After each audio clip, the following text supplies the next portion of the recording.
감사합니다. 고맙습니다. 자, 오늘 공개 수업 네 번째 시간, 색다른 관점으로 사주 바라보기 네 번째 시간입니다. 지난 시간 3강하고 4강이 이어지는 건데요. 명리학 최고의 개운법, 업상대체에 대해서 얘기를 하는 겁니다. 업상대체는 말 그대로 사주에 생긴 꼴 그대로 돌아가는 모습으로 직업을 삼는 것이 유리하다라는 거예요. 사주에 생긴 꼴 그대로. 그러면 예를 들어서 금이 우르르 모여가지고 막 목을 죽이고 있으면 뭐 좋은 거야, 나쁜 거야? 사주는 좋은 거나 나쁜 게 아니라 그러면 목을 이렇게 두들겨 패는 일을 직업으로 하라는 소리예요. 그러면 그게 무슨 아이들을 뭐 돌보는 일이거나 아니면은 그 두들겨 만든 아이들을 구하는 일이거나 같은 형태가 되는 겁니다. 자, 사주는 해석을 하게 되면은요, 크게 그 사주에 생긴 꼴을 가지고 이렇게 세 가지로 나눌 수가 있는데, 가해자, 피해자, 중재자. 이 셋 중에, 중재자는 좀 영역이 좀 광범위해요. 이런 거죠. 노름하는 사람, 노름 당하는 사람. 그러니까 타짜고, 타짜한테 사기 당하는 사람. 근데 이 둘 중에 끼지 않고 그들에게 노름 장소 제공하는 사람. 그 다음에 노름 시스템 플랫폼 제공하는 사람, 노름 자금 빌려주는 사람, 노름하러 하는 사람들 잡으러 다니는 사람, 노름하는 사람들을 삥 뜯는 사람. 이게 다 주변인이에요. 이게 다 주변인. 자, 이 주변인을 맡게 되면은 이 당사자들이 많을수록 유리해. 노름하는 사람이 많을수록 유리한 거야. 내가 당사자가 안 되면.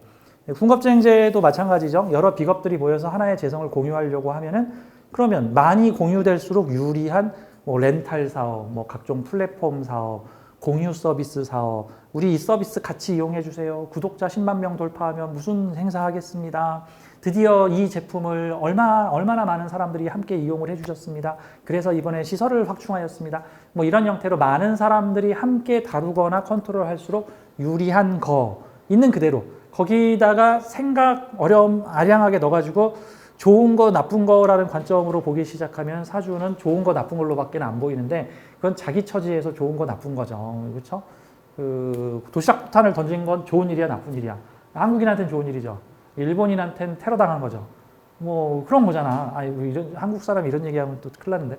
그러니까 이런 관점도 일종의 어느 한 측면을 보는 겁니다. 자, 이제 그런 관점으로 이제 다른 사항들도 좀 보도록 해요. 일반적으로 명리학에서 안 좋다라고 하는 그 현상들이 상관경관, 군겁쟁제, 편인도식, 식신제살, 제극인, 제다신약 이런 요소들이 있어요. 우리 지난 시간에 상관경관하고 군겁쟁제에 대해서 얘기를 좀 했는데, 자, 이번에는 편인도식 얘기를 좀 해보도록 하겠습니다. 편인도식이라는 거는요, 여러분들이 십성을 조금 아시니까 제가 십성 용어를 쓸게요. 편인이 식신을 컨트롤하는 거예요. 때려 부시고 죽이는 게 아니고 컨트롤하는 거예요. 우리가 개를 컨트롤할 때 개를 잡아먹는 것만 컨트롤이에요? 개를 때리고 학대하는 것만 컨트롤이에요? 아니잖아. 개 데리고 산책 다니는 것도 개를 컨트롤하는 거잖아. 근데 만약에 여러 명이서 하나의 개를 컨트롤하고 있으면 뭐야 그게? 그게 가족들한테 사랑받는 개잖아. 아버지도 데리고 산책 나가고 동생도 데리고 산책 나가고 엄마도 데리고 산책 나가고 얘도 강아지한테 막 너 내 말 들어 앉아 일어서 이러고 아버지도 와서 앉아 일어서 하고 있으면 그 강아지를 여럿이 극하는 거잖아. 그게 나쁜 거예요? 아니잖아. 그러니까 그 사주에 생긴 물상대로의 모습인데 인성이라는 거는 생각, 자격, 공부, 아이디어, 원리 이런 거를 나타내는 거고 식신이라는 거는 행동을 나타내는 거죠. 표현, 행동, 드러냄, 내가 좋아하는 일을 함, 이런 거죠. 그러니까 식신은 대체로 행동력을 나타내는 에너지고 인성이라는 거는 검토, 승인, 행동을 해도 되나 안 해도 되나. 그래서 만약에 인성하고 식신이 같이 붙어 있으면은 식신이 작동하려고 하면 인성도 같이 작동하는 거예요. 이거는 마치 안전장치와 같은 거죠. 왜냐하면 식신의 남용을 막으려는 안전장치와 같은 거예요. 마치 우리 주변에서 흔히 보여지는 이런 일들이 있죠. 경찰이 도둑놈을 잡았어. 그러면은 현행범을 딱 잡아가지고 수갑을 채우면서 그 미드나 액션 영화에서 막 그 얘기를 하죠. 뭐 당신은 뭐 묵비권을 행사할 수 있으며 변호사를 선임할 수 있고 선임 안 하면 뭐 우리가 저기 공적 뭐 변호사를 선임해 줄 거고 뭐 하기 싫은 말은 안 해도 되며 하는 그 사람이 정당하게 써야 되는 인권에 대해서 얘기를 해주죠. 이건 역시도 일종의 식신을 어느 정도는 제한, 억제, 통제하기 위한 어떤 작은 행동이라고 볼 수가 있죠. 예를 들어서 어떤 국가기관에서 막 수사권을 남용을 하고 있으니까 어떤 감사기관에서 그거 수사권을 지금 제대로 쓰고 있는지 우리가 감찰을 하겠다. 이런 것도 식신의 인성이 작동되고 있는 중이에요. 다음, 통제를 받으면서 일을 하는 사람이 있고 통제 안 받으면서 일을 하고 있는데 대체로 체계화되어 있고 조직화되어 있고 시스템화되어 있는 곳에서는 대부분 통제를 받으면서 일을 하죠. 뭐 군대라는 조직은 되게 위험한 총이라든가 무기를 다룰 수 있기 때문에 그 보통은 그 2중, 3중, 4중의 안전장치를 걸어가지고 함부로 미사일을 쏘거나 대포를 쏘거나 총을 쏘기 전에 얘 허락받아야 되고 얘한테 허락받아야 되고 얘한테 허락받아야 되고 요 규정에 허락받아야 되고 이런 여러 가지 요건을 다 통과가 되면 해도 돼. 근데 그 식신의 어떤 작용이 그 뭐라고 표현할까? 그 파괴적일수록 영향력이 클수록 인성 역시도 강해야 되는 거죠. 자동차로 치면은 일종의 인성은 브레이크 역할을 하는 거라고 볼 수가 있어요. 가령 어느 회사를 운영을 하고 있는데 그 회사에 있는 각 부서에 있는 팀장들이 저 무슨 물건 사주세요, 뭐 사주세요, 뭐 사주세요, 저 이거에 돈 지출할 거예요, 요거 할 거예요, 요거 할 거예요. 그러면은 사장이 그거 다 승인해 주나? 그래라. 아니죠. 그 결제받아라고 그러죠. 그래서 결제하는 직업을 가진 사람들이 있죠. 그래서 그 사람들은 서류와 보고서를 제대로 작성하여 이 돈을 내가 써야 되는 이유를 타당하게 제시하면 내가 심의해서 너 돈 줄게. 그 다음에 그런 거죠. 경찰이 누구를 체포하려고 갈 때 체포 권한을 함부로 남용하면 안 되니까 체포영장을 별개의 조직인 법원에 신청을 해서 법원에서 타당하다 싶으면은 이해관계가 없는 법원에서 그걸 체포해라 하고 영장을 주죠. 뭐 수색영장, 체포영장. 이게 일종의 다 인성적 요소죠. 근데 이제 우리의 그 일반적인 통상적으로는 식신은 좋은 거고 편인은 나쁜 거기 때문에 식신이 뭔가를 하려고 할 때 편인이 자꾸 식신을 태클을 걸면 안 좋은 거다 라고 얘기를 하는데 세상에 좋거나 나쁜 건 없는 거야. 좋거나 나쁜 건 없나고. 저 세상에 제일 무서운 사람이 누군지 알아요? 세상에 제일 무서운 사람? 무식한데 용감한 사람. 무식한데 용감한, 무식한데 신념 가지고 용감한 사람. 어리석은데 신념 가지고 그냥 막 행동하는 사람. 이거 제일 무서운 사람이야. 제일 무서운 사람. 그냥 행동을 하지 말든가. 그 사람 아무것도 안 하고 있으면 해가 없는데 뭔가 이상한 그런 사람들이 누구야? 홍위병. 그냥 뭐가 선동당해가지고 우와. 요즘에도 그 무슨 뭐 여자대학교에서 그것 때문에 말이 좀 많이 났더만 저건 좀 너무한 거 아니냐. 저 청춘들이 힘을 좀 엉뚱한 데다 쓴 거 아니냐. 그 동덕여대를 만든 최고의 페미니스트가 그 동덕여대의 설립자인데 왜 그 동덕여대 설립자의 페인트 칠을 하고 왜 거기를 망치로 때려. 그 사람이 은인인데 오히려 다른 사람한테 망치질을 해야지 왜 자기들을 위해 학교 세워준 사람을 왜 망치질을 하냐고. 그거 방향이 잘못된 거예요. 아무튼 행동이 남용되지 않게끔 인성이 작동을 하는 게 편인도식이에요.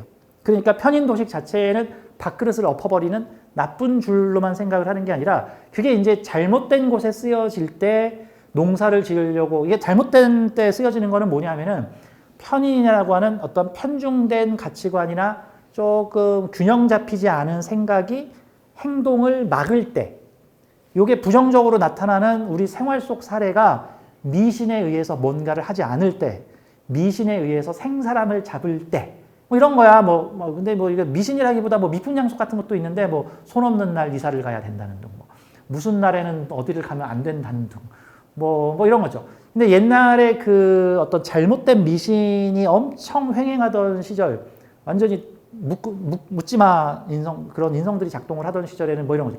여자는 공부시키면 안 돼. 뭐 이런 거. 어디 여자가 뭐 그런 일을 하고 있어? 뭐 학생이 공부는 안 하고 이런 것들도 다 인성이라고 하는 게 그 예술가가 되겠다는 사람을 막 찍어 누른다거나 가서 큰 도시에 나가서 돈을 벌겠다는 사람한테 그런 거 하지 마. 복달아나. 재수 없어. 뭐 첫 손님으로 안경 쓴 여자가 오면 오늘 재수 없어. 샷타 내려야겠어. 이런 것들이 잘못된 생각이나 편향된 생각으로 인해서 내가 당연히 식이라고 하는 의식주의 먹거리 행동, 먹고 사는 행동을 안 하게 될 때 대체로 종교에 귀의를 해서 종교 활동을 할 때, 근데 그 종교가 좀 안전하고 어떤 사회적으로 크게 어떤 범주에서 벗어나지 않는 거면 모르겠는데 무슨 어떤 불법 사이비 종교단체에 들어가서 자신의 생업을 그만두고 어디 가서 뭔가를 하는 거. 옛날에 우리나라 그 서울에는 신앙촌이라는 게 있었어요. 그래서 신앙촌이 일종의 그 이단 종교로 차별을 받는 사람들이 모여가지고 그들끼리 마을을 만들어서 먹고는 살아야 되니까 같이 양말도 만들고 뭐 옷도 좀 만들고 뭐 공예품도 만들고 해서 일명 신앙총 양말 해가지고 품질 좋기로 소문났어. 그치? 거기서 품질을 잘못 만들면 하나님한테 혼나잖아. 종교 단체로 보이고 이런 것들이 일종의 다른 사회에 나가서 얼마든지 더 크게 성장할 수 있는 사람들이 그냥 그들만의 소집단으로 가서 양말을 만들면서 살고 있다, 농사를 짓고 살고 있다. 농사 짓는 게 나쁜 건 아닌데 그런 일들도 스스로 자신의 능력, 식신이라고 하는 돈을 벌고 문제를 해결하는 능력을 스스로 퇴화시키는데 그 퇴화시킨 게 뭐예요? 잘못된 사상, 잘못된 신념, 잘못된 의지, 잘못된 지식, 어리석은 생각 이런 것으로 인해서 행동권 이런 것들이 편인도식의 부정적 작용이라고 볼 수가 있습니다. 그러니까 편인도식 자체는 좋거나 나쁜 게 아니고 어떤 용도로 쓰느냐에 따라서 좋을 수도 있고 나쁠 수도 있다는 거죠. 회사에서 뭐죠? 채점하는 부서, 회사에서 예산 집행할 때 심사하는 부서 그 사람들 전부 편인도식 쓰는 사람들이에요. 그 다음에 직업류 중에서 심의, 심사자 붙는 직업들 있죠. 그게 다 편인도식 활용하는 거예요. 자, 편인도식은 식신을 컨트롤하는 일이다. 식신을 컨트롤하는 일이면 뭐 교육기획, 뭐 교육정책 뭐 이런 것들도 되잖아. 교육, 심의, 심사, 연구, 아무튼 식신 평가하는 일 또는 식신 견제하는 일 또 식신을 잘 되게 해주려고 하는 일 등등등. 근데 이제 정인이 좀 더 식신 편이고 편인은 좀 매 눈으로 식신을 바라본다고. 저게 맞아. 약간 마치 여당이 정부의 예산안을 심사하는 거와 야당이 정부의 예산안을 심사하는 것의 차이죠. 여당은 웬만하면 통과시켜 주려고 하는데 야당은 매 눈으로 대통령실 예산 깎아 이렇게 해가지고 이런 얘기를 해볼 수가 있는 거죠. 우호적이지 않을 수 있는 거죠. 그러니까 정인이 평가한 식신보다 편인을 거친 식신이 더 대단하네요. 더 대단해. 그래서 대한민국에서 정치인을 하려면요 매우 청렴해야 돼. 매우 청렴해야 됩니다. 절대 자식이 장학금 같은 거 받으면 안 돼요, 대학에서. 근데 대통령실에 있으면 괜찮아. 이런 얘기 하지 말자. 그러니까 우리나라에서 어떤 그 정부의 쓴소리를 하려면 일단은 검찰이 와서 다 털 거라는 거를 샅샅이 20년치를 다 털 거고 내 자식이 장학금 받은 거라 학교 갔다고 뻥치고는 학교 안 간 것까지 다 털릴 각오를 하고 얘기를 해야 돼. 아무개님 귀는 당나귀 귀 이런 소리를 하려면 좀 있으면 검찰이 20년 신상 기록과 재무회계 기록을 털 테니까 그게 일종의 편인이 검증하는 거야. 편인이 검증하는 거. 그런데 처음에는 애로가 좀 있겠지만 그 검증 과정이 어느 정도 끝나고 거기서 살아남은 사람들은 이제 야 편인 다 덤벼. 나 이제 걸릴 거 없거든. 요러면 이제 세상이 뒤집혀지는 거죠. 그러니까 교육, 심의, 심사, 연구, 식신 평가하는 일 또는 식신 견제하는 일, 식신 도와주는 일 이런 일들이 모두 편인이 하는 일이다. 그러니까 사주에 편인 도식이 걸려 있으면 둘 중에 하나를 정해야 돼. 심사 받으면서 무언가를 하는 일을 하든지 아니면 누군가 뭔가를 하겠다고 할 때 그거를 심사하는 일을 하든지 어느 게 더 재밌을까? 내가 평가 당하면서 뭔가를 하는 게 재밌을까? 남을 평가하는 게 재밌을까? 그치. 그러면 편인 도식사주가 있으면 공부를 잘해야 돼, 못해야 돼? 왜 그러냐면 편인 도식은요. 식신 쓰는 사람은 기술자고 인성 쓰는 사람은 자격 가진 사람이나 공부 잘하는 사람이야. 그래서 인성을 잡으면 식신 쓰는 사람들을 내가 통제, 관리, 감시, 심사, 심의할 수 있는 일을 할 수가 있고 내가 공부를 못하잖아. 편인도식 사주 공부 못하잖아요. 그러면 그냥 인성이 내게 아니야. 그러면 인성은 내 통제를 벗어나. 나는 그냥 식신 써야 돼. 나는 뭔가를 할 때마다 엄마한테 허락을 받아야 되고 엄마 마음에 안 드는 일은 내가 할 수가 없고 독립을 해가지고 직장에 갔더니 내 마음대로 뭘 하려고 했더니 다 결제 받으라고 그러고 심의 받으라고 그러고 심사 받으라고 그러고 뭐 하라고 그러고 뭐 하라고 그러고 뭐 하라고 그러고 그러다 이제 재성운이 들어오면 심의 심사를 쉽게 해주는 걸로 돈 벌겠지 이제. 자 이런 형태들이다라고 보죠. 예전에 한번 기억이 남았던 게 그분이 그 제약회사에 계신 분인데 제약회사의 구매처 담당자세요. 구매처. 제약회사 구매처는 뭐냐면은 그 제약회사 내에 있는 연구부서, 뭐 제조생산부서, 유통부서에서 이거 사주세요, 저거 사주세요, 요거 사주세요 하면 그 각 부서에서 직접 못 사. 반드시 구매팀한테 서류를 내가지고 구매팀에서 타당성 조사를 해가지고 과도하게 높은 견적이 나왔거나 딴 데 가면 더 싸게 살 수 있는 게 있으면은 그 커트시키고 다른 거를 사라. 이게 심의심사하는 부서야, 예산심의심사하는 부서. 그래서 이제 각종 연구소에서 쓰는 어떤 제약 원료를 갖다가 뭘 사겠다, 이거 사겠다라고 제안을 하면 그게 맞는지 안 맞는지 심사해.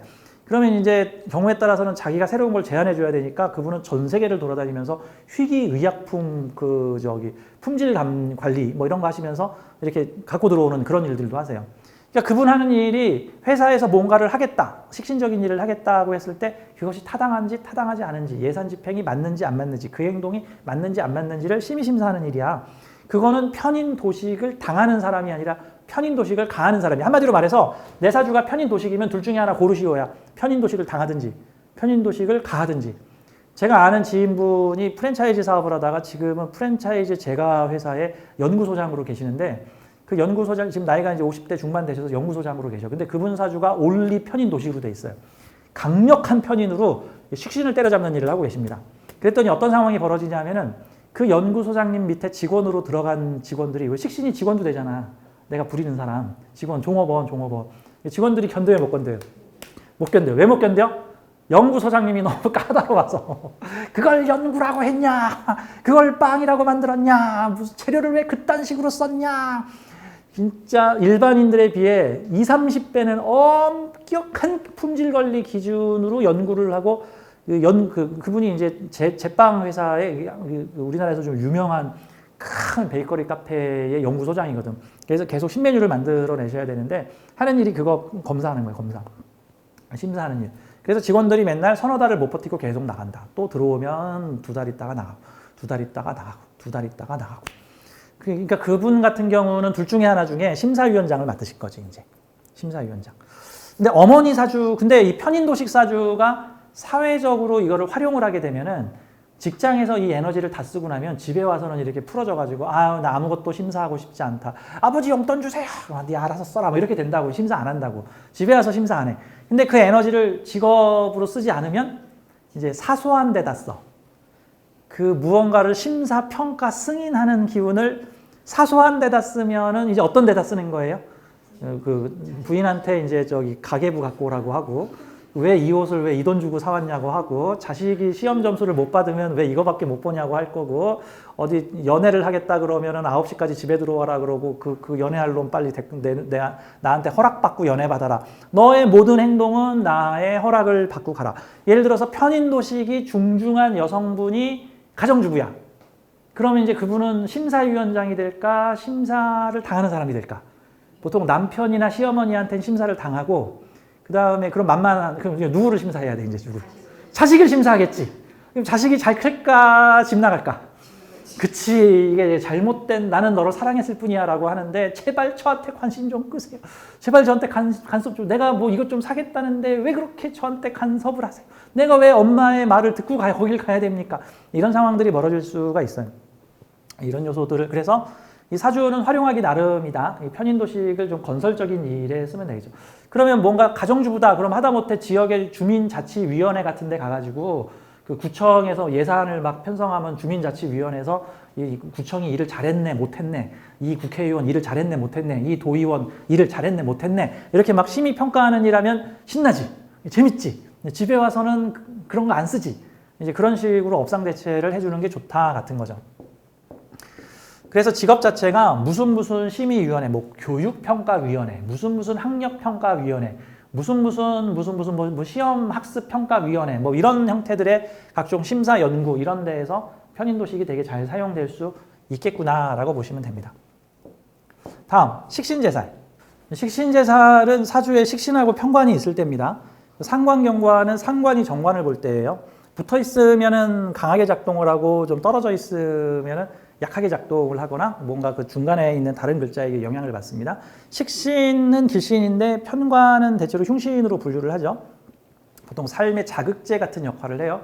제가 아까도 말했지만 기후 환경 좋은 그 나라에서는 후진국이 많이 생기고,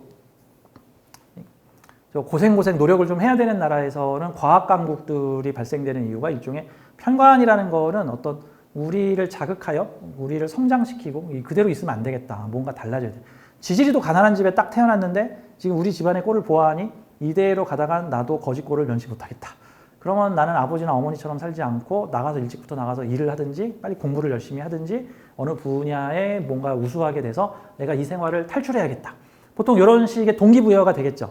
근데 이제 적당히 사는 집에서 뭐 확 부자도 아닌 것이고 뭐 가난한 것도 아닌 것이 근데 먹고 사는 데는 하등의 지장도 없는 것이 그런 집에서 태어나게 되면은 아우 취업을 왜 해요? 나 그냥 집이 좋은데 나 그냥 집에 있을래. 아우 취업을 왜 해요? 아 결혼을 왜 해요? 나 그냥 여기 있을래요. 아 결혼하면 새빵살이 해야 된다고. 아 나는 우리 부모님 집이 더 좋은데 부모님 나 아무 간섭도 안 하시고 나 여기 너무 좋아. 이러면 사람들이 이게 이제 약간 성장의 동기 자극이 안 들어올 수도 있는데 2000년 이후의 세대에서 지금 이런 현상들이 지금 많이 나타나고 있죠. 유일하게 목적이 없는 세대들이 요즘 나타나고 있다. 한 반에 2~3명 정도가 공부를 왜 해야 되는데요? 학교를 왜 다녀요? 내가 대학을 왜 가야 되는데요? 돈을 왜 벌어야 돼요? 결혼은 왜 하나요? 그러니까 내가 왜 열심히 해야 되는데요? 이런 반문을 하는 학생들이 요즘에 열에 한두 명이 생겨서 요즘 그 초중등 교육계에서 선생님들이 신별종세가 나타났다. 옛날에는 열심히 해야 돼. 이렇게 살아서는 안 돼. 옛날에 다들 가난했잖아. 다들 목적이 있었는데 부모 세대의 목적을 이룬 어느 정도 함께 말의 시계면서 그게 중용을 이룬 건데 중용을 이뤘더니 뭘 아무것도 안 하려고 하는 또 새로운 문제가 인류 역사상 초유의 문제가 지금 발생을 한 이런 시대가 없었다. 사실 어떻게 보면 이게 좋은 거긴 한데 뭘 아무것도 하고 싶은 게 없는 게 다 이뤘다는 소리잖아. 재미가 없긴 하겠지만 식신제살은 그런 거에 반대예요. 식신제살은 저 평관적인 문제가 나한테 있고 이 평관적인 문제를 나의 재능을 나타내고 행동력을 나타내는 식신으로 해결하겠다는 거죠. 근데 이 식신제살은 나쁜 거는 아니에요. 식신제살 되게 좋게 보는 분들도 있고 세계에 이름을 남긴 역사의 위인들 보면 10명 중에 5명이 다 식신제살입니다. 그 뭐 이순신 장군, 뭐 나라를 구한 성웅 암계 뭐 이런 분들 전부 다 식신제살이야. 문제를 해결한 사람. 우리가 열광하면서 보는 허리우드 영화인 히어로물. 지구를 구하는 뭐 어베전스 계열의 히어로물들이 다 식신제사를 타고난 사람들이 그 자기 일도 아닌데 지구를 구하기 위해서 고분분투하면서 막 이리 싸우고 저리 싸우고 내 여자도 아닌데 남 사람들 막 구하고 있고 내 자식도 아닌데 애들 구하고 있고 그런 것들 쉽게 말해 오지랖이죠. 오지랖. 식신제살이야. 영웅의 별이죠. 영웅의 별. 멋있는 사람들이. 자, 근데 그래서 이 식신제살은 나쁘다라기보다는 문제를 해결하는 일을 하면 좋아요. 근데 식신제살이 해결할 문제가 없잖아요. 그러면 부작용이 발생을 합니다. 문제를 만들어내요. 문제를 만들어서 해결해요. 문제를 만들어서. 그러니까 뭔가를 조립해서 만들기를 좋아하는 사람이 이것저것 조립했는데 다 만들었어. 조립할 게 없어. 그럼 어떻게 해야 돼요? 기존에 있는 걸 부셔야지. 그래서 조립을 해야 되는 대상으로 만들면 되죠. 그래서 조립하면 되는 거야. 그러면 그 간첩 잡는 경찰이 이제 간첩을 다 잡다 보니까 이제 간첩이 없어졌어. 그럼 어떻게 해야 돼? 이제 다른 일로 전업해야 되는 거죠, 이제. 근데 다른 일로 전업하지 못하고 계속 그 일을 하려면 어떻게 해야 돼? 간첩을 만들어내죠. 전쟁으로 먹고 사는 사람이 전쟁이 끝나면 어떻게 해야 돼? 우리 그럼 다른 일을 해야 되는데 그럼 전쟁을 만들어내면 되는 거지. 그렇지? 그러면 누군가 나의 도움을 받아야만 살아갈 수 있는 사람이 있는데 그런 사람들이 다 없어지면 그럼 여기서 이제 부작용이 나오는 거야. 그러면 나의 도움을 받아야만 하는 사람으로 다시 만들어버리는 거죠. 죄송합니다. 이런 게 날아다니네. 그런 거죠. 허리우드에서 나온 영화 중에 그 소재를 다룬 영화가 있어요. 그게 정신병의 일종인데 아주 극히 드문 정신병인데 뭐냐면은 이 사람은 내가 있어야만 돼. 그래서 자신의 존재 가치를 느끼는 거죠. 그래가지고 그 자식을 계속 다치게 만드는 엄마가 있어요. 그래서 자식이 먹는 밥에다가 약을 넣어서 독극물 중독으로 몇 년간 병원에 누워있게 하고 그 독극물에서 간신히 해독이 됐더니 이번에는 아이를 사고를 가장해서 벼랑에서 밀어가지고 아이가 목발을 짚고 다니게 해서 한 1~2년 정도를 부모가 부축을 해야만 다닐 수 있게끔 하고 그래서 그 영화에서는 이제 새 남자가 나타나서 이제 그 아이의 새 아빠가 됐는데 아이가 계속 아프고 계속 병을 앓고 있는데 이 여자가 헌신적으로 이 자식을 사랑하면서 돌보고 있는 모습에 반해가지고 같이 살게 됐는데 알고 봤더니 이 부인이 이 여자가 이 자식의 해코지를 하면서 그거를 치료하는 과정을 반복하고 있더라. 뭐 그래가지고 막 이제 이거를 막 해결하는 그런 과정의 영화 있는데 실제 이제 소재가 그거를 소재로 한 실제 정신병의 일종이 있는데 내가 있어야만 돼 너는 그래서 만약에 상대가 멀쩡하더라도 오히려 상대를 고장내거나 망가뜨려가지고 나를 필요한 존재로 만들게끔 한다는 거죠. 식신제살이 과도해지는데 그 에너지를 마땅히 풀 데가 없으면 그런 상황들이 벌어집니다. 그래서 식신제살을 건전하게 제대로 풀지 못해서 에너지가 그 과민하게 되면은 늘상 달고 다니는 말이 너는 나 없으면 안 돼. 넌 나 없으면 안 돼. 넌 내가 있어야 돼. 내가 필요해. 식신제살이 좀 강하신 분이 특별한 직업활동을 안 하고 주부로 계실 때 자녀 사주를 보러 오시면 어떤 얘기를 하시냐 하면은 우리 아이 어떻게 잘 될까요? 우리 아이 잘못되면 어떡하죠? 사실 그게 내면에서 잘못되기를 바라는 마음이 지금 들어있어요. 외면에는 우리 아이 잘못되면 안 돼요 라는 말을 하고 있지만 그 안에는 잘못돼서 내가 필요해져야 해요 라는 심리를 감추고 있는데 본인의 의식이 그거를 지금 파악하지 못하고 있는 거예요. 그래서 사실 속마음 자체는 잘못되기를 바라는 에너지를 지금 방출을 하고 있어요. 심리학에서 그런 내면 심리에 대한 그 내용을 적은 책이 있어. 그게 킹크라는 책이었나? 이름이 잘 기억이 안 나는데 그 책에 보면은 그 맨날 나쁜 남자를 만나서 맨날 폭행을 당하는 여자들을 심리학자가 인터뷰를 해가지고 그 계속 만나기만 하면 나쁜 남자를 만나고 만나기만 하면 남자들 두들겨 맞고 버림받고 돈 뺏기고 뭐 이런 여자들만 심리 상담을 집중적으로 최면적 심리 상담까지 했더니 그 사람의 내면 마음 속에는 나를 때려줘, 나를 괴롭혀줘, 나를 힘들게 해줘 라는 마음이 계속 작동을 하고 그 마음에 의해서 나를 때리고 학대할 대상에만 사랑이 빠지는 선택적 사랑 장애가 있다 같은 거죠. 그러니까 사람의 심리 안에서 이 식신제살은 이런 거죠. 제가 아까 전에 그 어머니 얘기를 했죠. 우리 아이 잘못되면 어떡하죠? 우리 이거 있다던데 이거 큰일 났는데 그 말인즉슨 명리가인 내가 이거 정말 큰일 났네. 이 사주가 이렇게 돼 있으면 이 애 큰일 나요. 그럼 어떻게 해야 돼? 엄마가 나서야 되는 거죠. 엄마가 중요합니다. 엄마가 반드시 이렇게 해주셔야 돼요. 예, 반드시 밥은 이렇게 해주시고요. 반드시 이런 애들 사귀지 못하게 하고요. 반드시 이런 데 가게 해야 되고요. 반드시 이렇게 해야 돼요. 그래야 성공할 수 있어요. 중요한 거는 엄마 덕분에. 그런 부모들이 와서 가장 싫어하는 얘기가 뭔 줄 아세요? 제가 자주 하는 얘기인데 어머님 가만히 계셔도 애 잘 커요. 제가 뭘 해줘야 되나요? 아니 이 아이는요 잘 커요. 어머니는 딱 하숙집 주인이나 저기 뭐죠? 그 해외에 가서 하숙집처럼 가는 걸 뭐라 그러죠? 홈스테이. 어머니는 딱 홈스테이 주인 역할만 하세요. 홈스테이 주인이 뭐냐 하면은요, 먹여주고, 재워주고, 입혀주고, 옷 빨아주고, 방 청소해주고, 용돈 주고 다 하거든요. 그런데 그 홈스테이 학생한테 너 반드시 의대 가야 돼. 너 이 남자 사귀면 안 된다. 너 반드시 이 회사 들어가야 돼. 너 내 말 들어야 된다. 라고 해서 주기만 하고 홈스테이 학생한테 받는 건 없어. 아니, 물론 이제 하숙비를 받지, 뭐 숙박비를 받긴 하는데, 이제 사실 부모와 자식의 관계는 어떤 면에서는 그런 관계죠. 그 아낌없이 주는 나무가 돼야 되는데, 내가 줬으니까 너 나한테 보상해야 돼. 이제 그리고 너는 내 말을 들어야 돼. 내가 널 어떻게 키웠는데. 그러니까 내가 널 이렇게 키웠으니까 너는 내 조종을 받아야 돼. 예, 그러고 배신당하면 또 아들 탓을 한단 말이죠. 아들 탓이 아니야. 왜 그런 관계를 만들어? 그래서 식신제살은 되게 건설적인 해결사적인 직업을 좀 갖춰야 됩니다. 이 식신제살이 한 중간 정도로 작동을 하면 많이 가시는 직업이 보험 영업이에요. 보험 있죠. 사고 나면은 일단 담당 보험하는 곳에서 연락 오잖아. 사고 어떻게 나셨어요? 내가 보험료 받아들일 수 있게 해드릴게. 지금 소송 걸렸어요? 소송 이런 식으로 하세요. 보험이라는 거는 문제가 생겼을 때 와서 도와주는 존재잖아요. 평상시에 사고 안 날 때는 보험료가 아깝겠지만, 그러니까 너가 해결하지 못하는 거 내가 해결해 줄게. 요게 해결사적 직업이에요. 사실 직업 5개 중에 한두 개는, 5개 중에 1개는 해결사라고 볼 수 있어.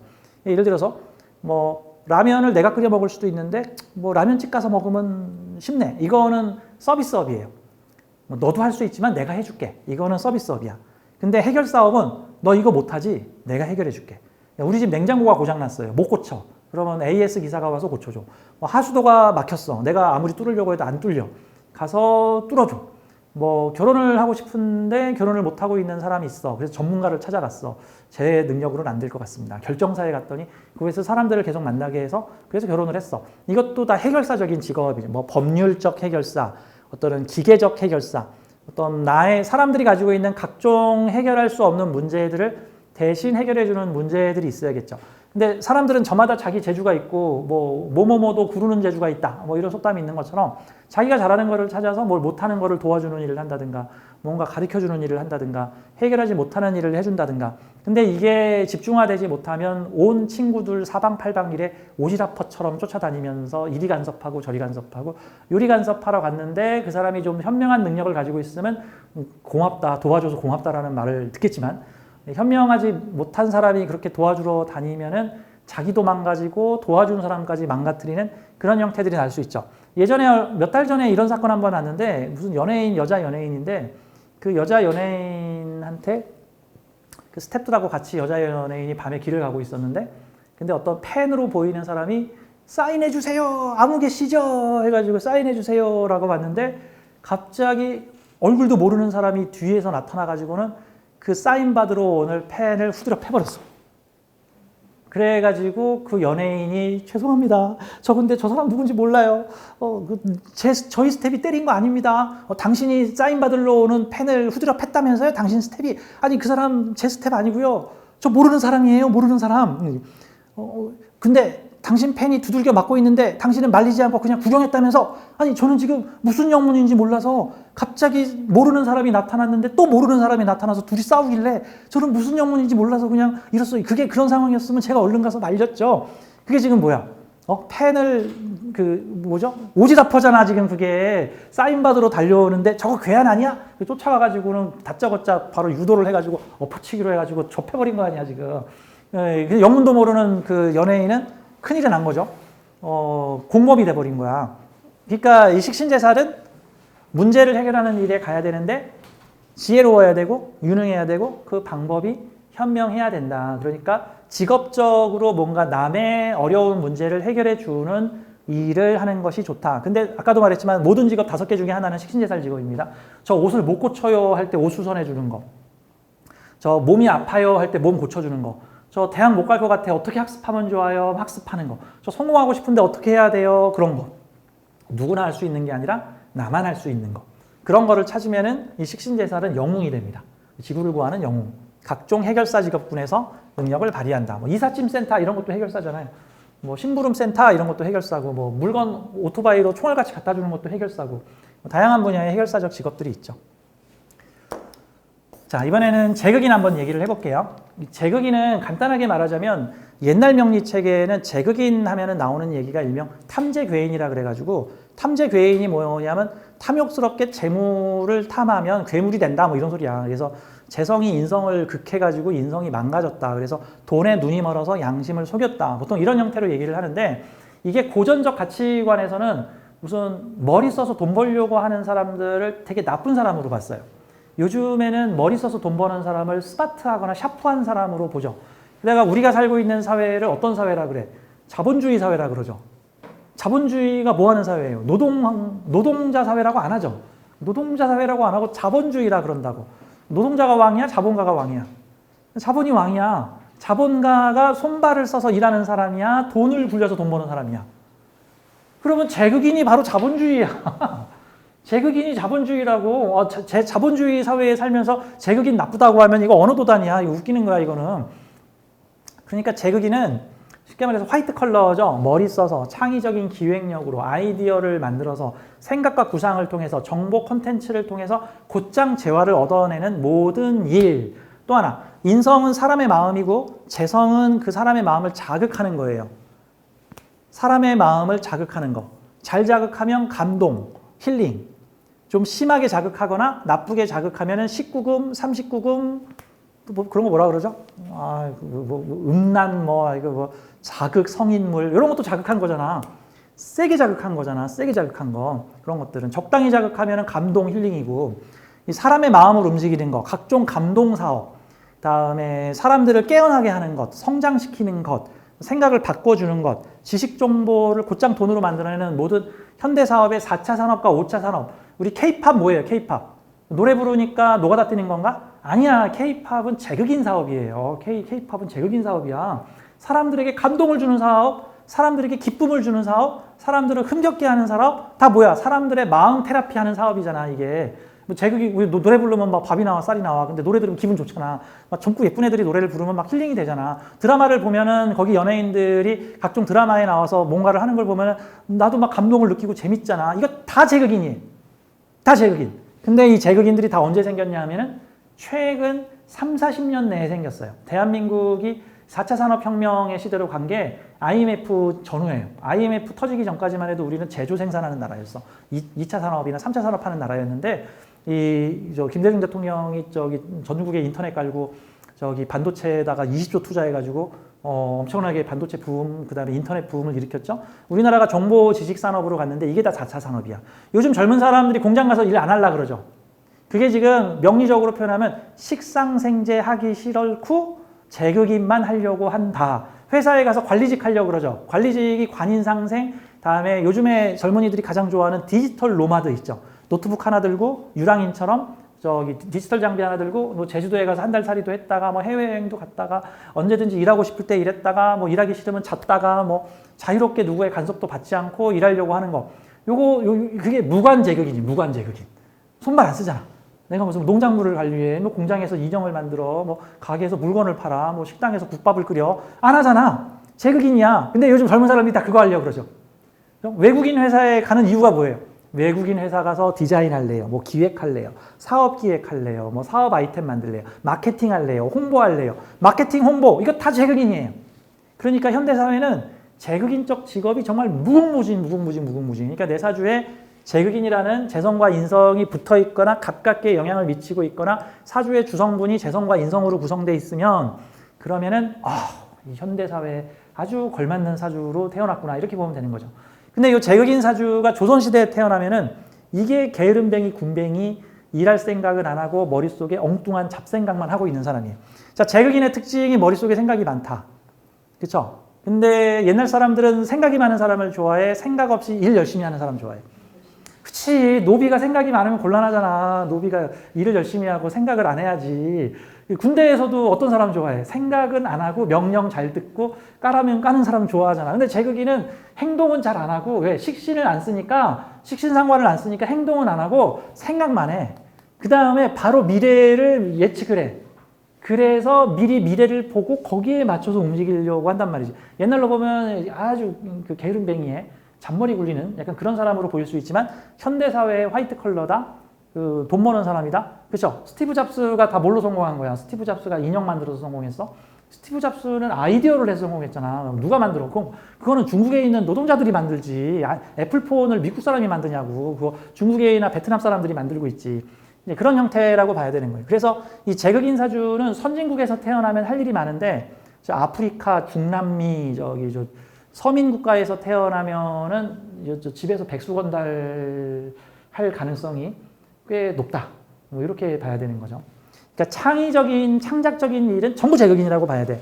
그러니까 그 웹툰 그리는 것도 제극인이에요. 웹소설도 제극인이고. 물론 이제 식신제살령 제극인이나 이 창의나 창작은 크게 명리학에서는 두 가지 계열에서 나타나는데 하나는 식신상관 계열에서 창의 창작이 나타나고 다음에 인성제극인 계열에서 창의 창작이 나타나요. 인성제극인 계열에서. 근데 대체로 인성제극인 계열이 생각 기획 쪽에 더 집중하는 형태고 요 식상을 쓰는 창의적인 형태는 주로 행동으로 많이 옮기는 형태들이죠.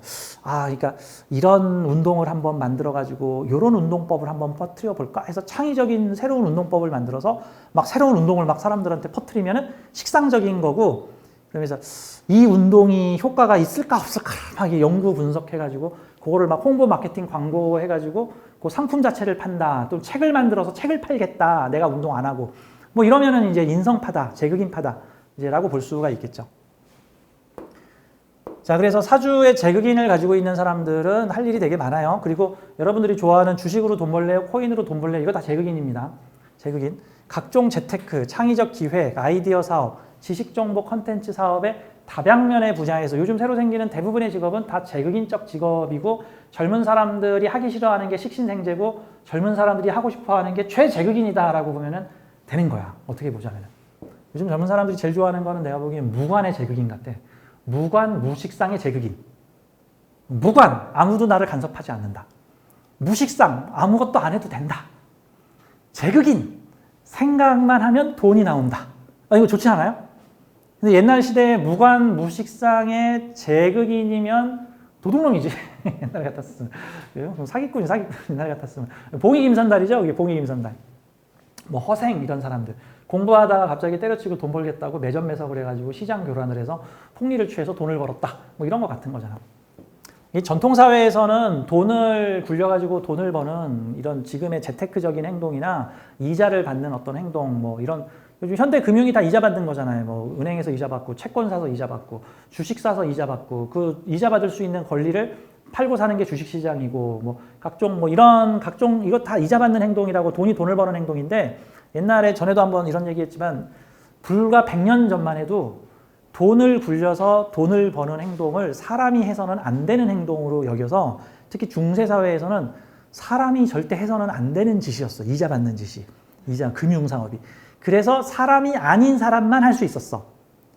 유럽에서 사람이 아닌 사람이 누구냐면 바로 유대인이에요. 유대인은 유럽 사회에서는 사람이 아닌 사람들이야. 사람 취급을 안 했어. 사람 취급을 안 했기 때문에 사람이 해서는 안 되는 짓을 얼마든지 할 수 있었어. 그래서 금융업을 할 수 있는 사람들이 유대인밖에는 없었어. 다른 사람들은 돈이 있어도 이자를 받을 수가 없었으니까. 그래서 그 유대인 하면은 그 셰익스피어의 베니스의 상인에 나오는 샤일록으로 대표되잖아. 그게 뭐야? 돈 앞에서 물불 안 가리는 사람. 그래서 돈을 안 갚으면 네 살을 내놔라. 뭐 이런 악독 상인으로 나오죠. 돈놀이 하는 사람들. 이제 그런 형태를 제극인의 형태로 이게 그 유럽만 그런 게 아니라 아시아권에서도 그래요. 아시아권에서도 돈놀이를 특히 양반이나 귀족이 절대 해서는 안 되는 짓인데 근데 이런 거 아시아에서 유대인 같은 일을 한 사람들이 있어. 아시아의 유대인, 화교. 바로 중국인 상인들이죠.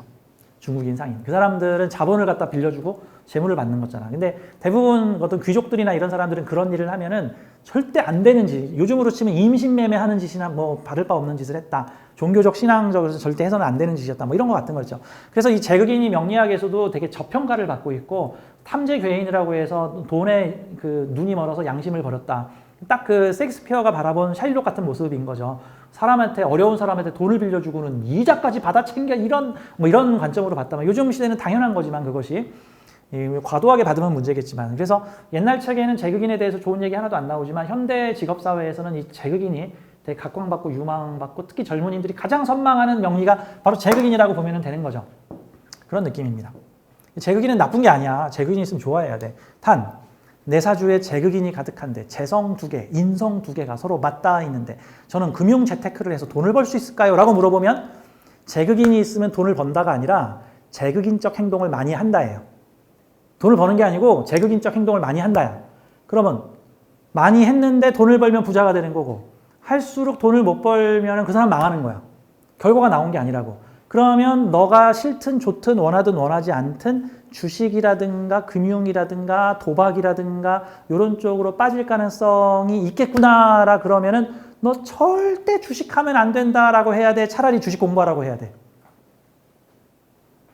그거예요. 절대 주식하지 말라고 하면 어느 날 주식했다 다 망하는 거고 왜? 반드시 할 거니까 그 사람은. 반드시 한다고 평생에 걸쳐서 나중에 늦게 하면 몰아서 해요. 부자 돼가지고 한 큐에 날리겠지 그러면은. 그러면 차라리 젊을 때 내 통장에 한 1, 200, 2, 300 있을 때 그때 주식하다가 날려봐. 왜? 필이 날리거든. 100% 날려. 100명 중에 99명은 날린다고. 근데 젊었을 때 하면은 1, 200 날리겠지. 나중에 50대서 해봐. 그럼 1, 2억 날리겠지. 뭐 경우에 따라서는 10수억도 날리겠지. 그러니까 차라리 일찍부터 이 재극인이라는 과정은 금융 재테크적인 요즘 현대사회에서 그 접할 인연이 많으니까 차라리 일찍부터 배우고 공부하고 금융에 대해서 제대로 공부해. 어차피 너 할 거니까. 그러니까 뭐야? 어차피 싸움 할 거야. 그러면 싸움을 배우는 게 나아? 아니면 싸움 안 할 거야 하고 안 배우다가 나중에 얻어맞는 게 나아? 그래서 사주의 재성과 인성의 제극인이 있으면 기획적인 일, 아이디어적인 사업 또는 재테크적인 요소들을 교양으로, 현대사회의 교양이잖아. 요즘 주식 안 하는 사람이 어디 있어? 주식 500만 명이 하는데 500만 명이면 어른들 중에 2명 중에 1명이 다 하는 거잖아. 하는 거죠? 아니야. 500만, 삼성전자 주식 가진 사람만 500만 명이다. 실제 주식하는 사람 한 1000만 명 될 거예요 아마. 주식하는 사람 2명 중에 1명이 삼성전자죠. 지금 삼성전자가 30% 떨어졌으니까 지금 주식하는 사람 2명 중에 1명은 다 손해본 거야 지금. 그쵸? 이게 8,000원 얼마까지 갔던, 8만 얼마까지 갔던 게 지금 5만 원 초중반에서 지금 빌빌대고 있으니까. 제극인 가지고 있으면 돈 공부 좀 하세요. 금융 공부도 좀 하시고, 저기 뭡니까? 그거 뭐라 그러더라? 뭐죠? 경매. 예. 경매 공부도 좀 하시고. 주식하고 비트코인은 뭐 다 그놈이 그놈이죠. 같은 차트 보잖아. 같은 차트 보죠. 뭐 차이점이 있다면 주식은 기업의 펀더멘탈을 보는데 이 코인은 펀더멘탈이 없어. 미신도 게임이야. 이건 완전 심리 게임이죠. 사람들의 심리 게임. 내가 보기엔 더 어려운 것 같아. 더 어려운 거. 완전히. 자, 8번. 제다신약. 제다신약은 다양한 재성을 멀티로 다루는 일을 한다라는 건데 일반적으로 제다신약이란 말 들어보신 적 있으세요? 있으세요? 아, 이 초보들이 아니시네. 다 어디서 공부하다 오신 분들이야. 제다신약을 알면 이 초보가 아니지. 아시죠? 혹시 몰라요? 나랑 2년 배웠는데 몰라? 이게 참. 이게 제다신약, 내가 뭐 제다신약이라고 딱 집어가지고 수업을 한 적이 없으니까 뭐 그럴 수도 있는데 이 제다신약은 일가는 신약한데 재성이 많은 거거든요. 그래서 옛날에는 뭐 병에 걸려 일찍 죽거나 뭐 하나도 제대로 못하고 제대로 하는 게 하나도 없구나 해서 뭐 무능한데 일만 많이 벌리려는 사람 뭐 이런 식으로 옛날에는 해석을 해서 그래서 옛날에는 균형과 조화를 되게 중요시 여겨서 비겁의 힘도 적당하고 재성의 힘도 적당해야 부자가 된다. 그래서 신왕, 제왕 사주를 부자의 1순위로 봤어요. 신왕이라는 거는 비겁도 적당하고 그 다음에 제왕이라는 건 재성도 적당한 거죠. 근데 이 제다신약이라는 거는 신약, 제왕 사주인 거예요. 그러니까 한마디로 할 일은 많은데 몸은 하나다. 뭐 세상은 넓고 나는 하나다. 뭐 이런 느낌 같은 거죠. 옛날 시대에는 이런 사주가 그 밭을 한 5개쯤 가꾸고 있는 머슴 같은 모습이라고 보면 돼. 밭을 한 5개를 가꾸고 있어. 그러니까 뭐 하나 제대로 농사가 되는 게 없어. 뭐 이런 형태들로 보죠.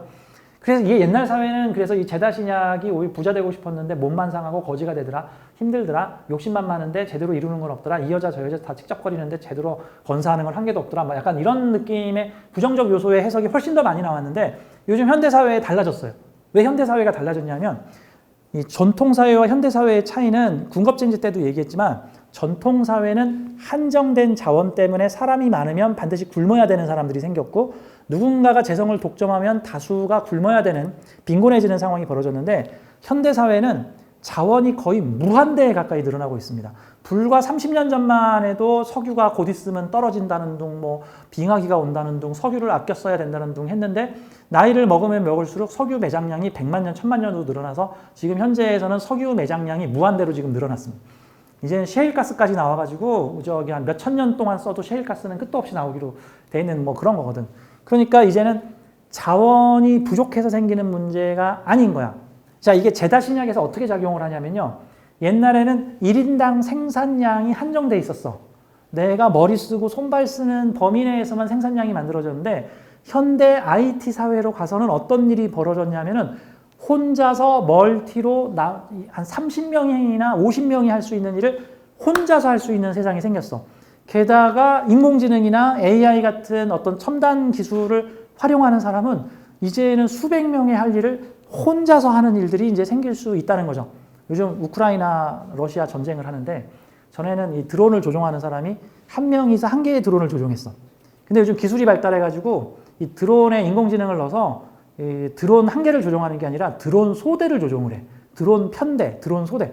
그래서 여러 대가 한꺼번에 가서 딱 얘는 얘 때리면 알아서 방법은 그 드론들이 알아서 글로 가. 게다가 중간에 방해 전파를 받아가지고 드론하고 통신이 끊어지면 그때서부터 그냥 드론이 알아서 움직여, 알아서. 이렇게 생긴 거 공격해라라고 미리 입력을 해놨기 때문에. 그래서 이제는 드론을 대충 적들이 있어 보이는 지역에다 그냥 뿌려놓기만 하면 걔네들이 이제 알아서 이제 때려. 제가 어릴 때 봤던 스크리머라는 영화가 있는데 그 시대가 이제 도래한 거야. SF 영화 중에 스크리머라는 영화 있어요. 되게 재밌는 영화인데 제 고등학교 때 나왔나 20대 때 나왔나. 그 영화에 보면은 어떤 전쟁터에 군인은 다 죽고 온통 드론들만 그냥 돌아다녀서 사람이 발을 잘못 디디면 그냥 드론이 와서 그냥 사람을 죽이는.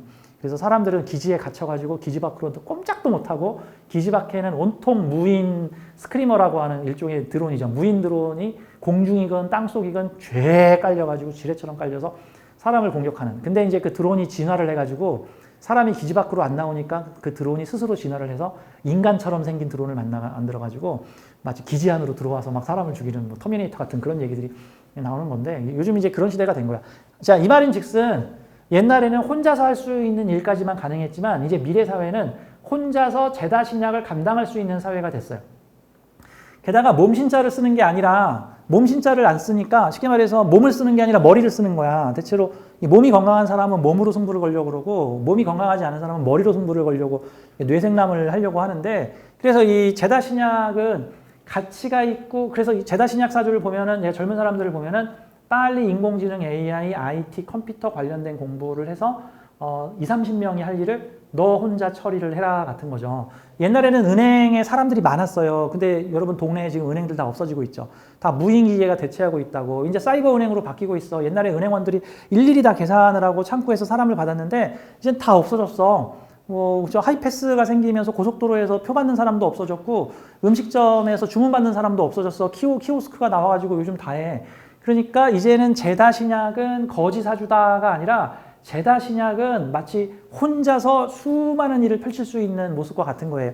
뭐 이런 거에 예를 들 수 있어요. 가끔 그 아침 방송, 교통 방송 같은 거 보게 되면은 네, 경시청에 있는 아무개 기자 나오세요. 그러면은 서울시청 모니터실에서 모니터를 100개쯤 깔아놓고 거기 관제 요원이 모니터를 보면서 어느 지역 사고 났습니다. 차 보내세요. 어느 지역 교통 정체입니다. 뭐 신호 푸세요 하고 모니터를 한 100개를 쫙 깔아놓은 곳에서 한 2-3명 정도의 관제사가 그 모니터를 보고 있다가 연락을 하는 모습들이 있어. 요즘에는 그게 구청에도 있어요. 서울구청 같은 경우에 각 구청마다 CCTV 동네에 다 달아놨죠. 근데 그 구청에서 깐 거 있거든요. 그러면 그 구청 안에 그 CCTV 쳐다보는 모니터 요원이 있어서 거기 있는 뭐 한 100 몇십 개 되는 그 카메라를 그 앞에 있는 수십 개의 모니터로 계속 보고 있다가 어디서 범죄가 일어나거나 사고가 일어나거나 술 취한 사람이 누워있거나 싸움이 일어나거나 화재가 나거나 뭐 사고가 나면은 바로 그 관제사가 자기 관할 구역에서 일어나는 일들을 뭐 소방서에 연락하든 경찰한테 연락하든 민원을 보내든 해결을 하러 보내든 그래서 수시로 그거를 상시 감시를 하고 있죠. 그 사람들이 지금 제다 신약하고 있는 거예요. 왜? 몸은 하나인데 동시에 수십 곳을 관리하고 있잖아. 수십 곳, 수백 곳. 극하는 게 뭐야? 관리하는 거잖아. 컨트롤. 나 이 지역 컨트롤하고 있어. 대신에 깊이 있게 안 하잖아. 딱 보고 사고 났구나. 야 아무개 가세요. 그러면 해결은 누가 해? 식신제사리 가서 하겠지. 식신제사를. 그 다음에 거기서 사고 안 나려면은 새로운 제도는 누가 짜야 돼? 제극인이 짜야지. 제극인. 그 지역 상권을 활성화시키려면 식신생제 보내야지. 식신생제. 이제 이런 식으로 각각의 사주들이 다 할 일이 생겼다. 그래서 제다 신약은 다양한 재성을 멀티로 다루는 일을 한다. 은행 같은 데서 일하는 남의 돈 관리도 있고 IT나 첨단 장비를 이용해서 기능 효율화로 노트북 하나만 가지고도 여러 가지 일을 할 수 있게끔 해야죠. 제가 X세대기는 한데 컴퓨터를 좀 일찍 배웠어. 20대 때부터 컴퓨터를 일찍 배워가지고 남들보다 컴퓨터를 좀 먼저 활용을 해서 프린터까지도 활용을 하고 컴퓨터를 활용을 하다 보니까 20대 후반하고 30대에 이 사업을 할 적에 다른 사람들은 다 그 사무실에 비서를 한두 명씩 두고 있는데 나는 비서 없어. 그냥 1인 회사야, 1인 회사. 근데 내가 하는 일이 남들이 보기에는 무슨 회사 직원이 한 5명, 10명 되는 줄 아는데 아니거든. 실은 나 혼자 하는 거거든. 그 설계도 내가 했고 전화도 다 내가 받았고 ARS 그것도 다 내가 통신사에다 연락해가지고 자동 ARS로 그 전화가 오게끔 했고 이런 식으로 한 거야. 뭐 이제 이런 형태들이 혼자서 여러 가지 일을 할 수 있는 시대가 되었다. 이제는 옛날 세상과 달라진 세상이 되었다. 이제 우리가 명리를 공부하는 사람들도 달라진 현재의 세상에 맞춰서 이제 사주를 어떻게 활용할 수 있는가를 봐야 되는 거죠. 자, 그러니까 최고의 개운법은 업상대체입니다. 제다 신약은 동시에 여러 가지 일을 동시에 관리할 수 있는 일을 해주면 되죠. 뭐 이런 거 있잖아요. 대리운전 콜센터. 대리운전 콜센터 사무실에 앉아 있는 분은 현재 내 주변 관할구역에 수백 곳에서 지금 대리운전을 찾는 사람과 대리운전을 제공하는 사람을 연결해주는 일을 하고 있잖아요. 옛날엔 일일이 전화를 받았지만 요즘엔 시스템이 다 해서 그냥 시스템 잘 돌아가고 있나 이거 구경만 하면 되잖아. 뭐 그러다가 정 문제 생기면 이제 A에서 전화 받아가지고 문제를 해결해주거나 동시다발적으로 일어나는 다양한 일을 느슨하게 관리하는 일에 매우 유리한 사주고 그런 동시다발적으로 일어나는 일을 관리를 하는데 이게 수익 사업이 되는 일이면 이게 돈 많이 버는 일이에요. 전에 이런 사람이 있는데 IT 공학을 프로그램을 공부를 한 사람인데 이분은 비트코인의 원리를 파악을 해가지고 비트코인 거래 시장에서 해외하고 국내에서 금액 차이가 생긴다는 일시적 금액 차이가 생긴다는 걸 감안해서 그거를 프로그램화 해가지고 일시적으로 여기 게 여기보다 비싸면 얼른 여기다 팔고 또 여기의 비트코인이 여기보다 비싸면 얼른 여기 걸 사서 여기다 팔아가지고 거기서 그 끝자리에 10원 떼기를 해가지고 돈을 버시는 분이 있어. 근데 그거를 본인이 하는 게 아니라 프로그램을 탁 짜놓고 기계를 돌리면 난 옆에서 이게 기계가 돌아가나 밖에서 놀다 오고 들어오면 오늘 벌써 30만 원을 벌었고 이번 달에 내가 2천만 원을 벌었고 그런 봉이 김선달 같은 분도 있어. 그런 경우가 보통은 재극인의 제다신약일 가능성이 높아요. 재극인, 머리 쓴다, 제다신약 동시에 여러 가지 일을 확 벌려서 옛날로 치면 제다신약은 업으로 치면은 여기저기 금을 많이 던져놓은 사람이지 여기저기. 그럼 이제 내 힘 닿는 만큼만 건질 수 있어. 나머지 그물은 못 건져. 근데 요즘에는 IT를 이용을 해서 혼자서도 멀티 다중으로 여러 가지 일을 할 수 있는 그런 시대가 됐다. 그러니까 이런 다양한 직업 형태들도 이제 찾아봐야 된다 같은 거죠. 자, 명리학 최고의 개운법 업상대체. 나쁜 사주는 없다. 딱 하나만 더 얘기할게요. 궁겁쟁제의 핵심 알고리즘은 돈 나눠주는 일이에요. 재성 하나를 여럿이 공유하면서 관리하든가 아니면 재성 하나를 여럿에게 나눠주던가 하는 일이에요. 그러면 어떤 일을 하면 또 좋냐면 돈 나눠주는 일을 하면 돼. 돈 나눠주는 일. 내 돈 나눠줘라고 안 써있어 사주에. 남의 돈 나눠주면 돼. 그러면 회사에서 월급 나눠주는 일. 은행 무슨 병원 경리과 같은 데서 의료보험공단으로부터 돈 받아와서 임직원한테 월급 나눠주는 일. 회사 내 복지부서에서 예산 나눠주는 일. 다음에 회사 내 예산 관리하는 곳에서 각 부서에 필요한 예산 나눠주는 사람. 그 돈 나눠주는 일이잖아. 그런 일 하면 잘 돼요. 그럼 비겁이 많을수록 좋아. 왜냐하면 돈 나눠달라는 사람이 더 많아지거든. 근데 그 사람은 돈 나눠주는 게 실적이거든. 얼마나 많이 나눠줬어? 이런 거죠. 마치 동사무소의 복지과 직원. 나라에서 예산을 받아서 쌀을 받아다가 그 지역에 있는 사람들한테 쌀 나눠주고 예산 나눠주고 돈 나눠주고는 복지 예산 나눠주는 일이는데 예산이 남으면 그 사람 무능한 거고 예산을 다 쓰면 유능한 거고 나한테 돈 받아가려는 사람이 많으면 그 사람은 능력자야. 그리고 단기간에 최대한 많은 사람한테 이렇게 돈을 나눠줬습니다. 그러면 그 사람은 박수를 받아. 이게 돈 나눠주는 물상 그대로 쓰는 거예요.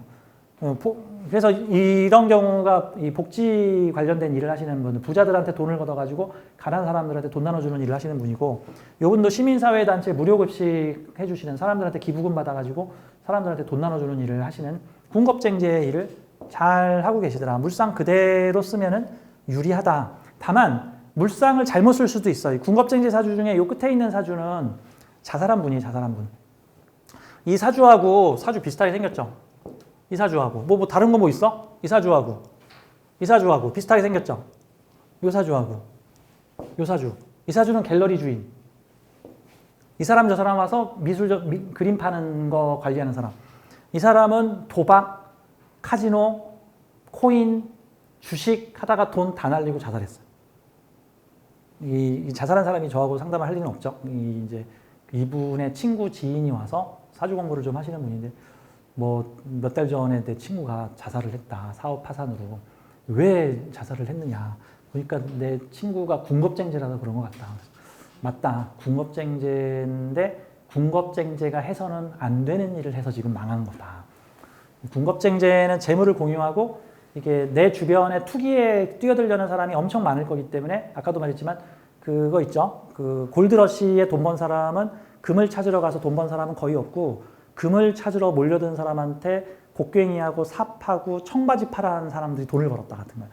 그래서 이런 사주는 카지노에서 도박을 해서 돈을 버는 사주가 아니라 도박하는 사람들한테 자릿세 받고 뭐 편의시설 제공해주고 계란 팔고 뭐 이런 걸로 해서 돈을 벌어야 되는 그런 사주인데 본인이 직접 재물시장에 뛰어들어서 특히 제로섬 게임 내가 가지면 니들이 죽고 네가 가져가면 내가 죽고 5명이 돈을 모아서 한 명한테 몰아주기 게임 이게 제로섬 게임이거든요. 제로섬 게임을 하면 공멸. 왜? 5명 중에 1명 잘 되고 4명은 망할 테니까. 그럼 그런 일을 5번 하면 공평하게 어떤 일이 생겨요? 1번 잘 되고 4번 망하죠. 카지노에 가서 돈 번다는 건 사실 말이 안 되는 거야. 돈을 벌었을 때 바로 카지노를 그만두면 돈 번 건데 돈 벌었다고 카지노를 계속하면 무조건 공평하게 거기서 세팅된 승률만큼만 돈을 버는데 그 승률은 절대로 기계를 이길 수가 없게끔 돼 있어. 그런 거죠. 그래서 이 논제로섬 게임을 해야 돼. 논제로섬 게임. 제로섬이 아닌 거. 논제로섬 게임은 여럿이 합쳐서 시너지가 점점 커지는 거고 제로섬 게임은 여럿이 와서 모은 거를 한 명한테 나눠주는 한 명이 다 가져가는 승자독식 구조거든요. 그래서 비슷한 사주인데 어떻게 활용하느냐에 따라서 파산하는 사람이 생기기도 하고 여럿이 함께 먹고 사는 시장을 운영을 해. 이 사주 수수료 먹잖아. 내가 그림 그려서 팔아요? 아니야, 니들이 그림 그려서 와. 내가 그냥 팔아줄게. 대신 30% 이런 거죠. 이러면은 그림 그려서 팔아달라는 사람이 많을수록 돈 버는 거잖아. 손해볼 거 없잖아. 이런 형태들은 사람이 많이 올수록 이제 이런 형태다. 내 렌트카는 많은 사람들이 가서 이용을 할수록 난 돈을 벌잖아. 근데 이제 나 혼자 쓰려고 하면은 뺏기는 거고. 그런 형태죠. 자, 오늘은 색다른 관점에서 사주 보기, 업상 대체에 대해서 함께 공부를 해봤습니다. 감사합니다. 고맙습니다.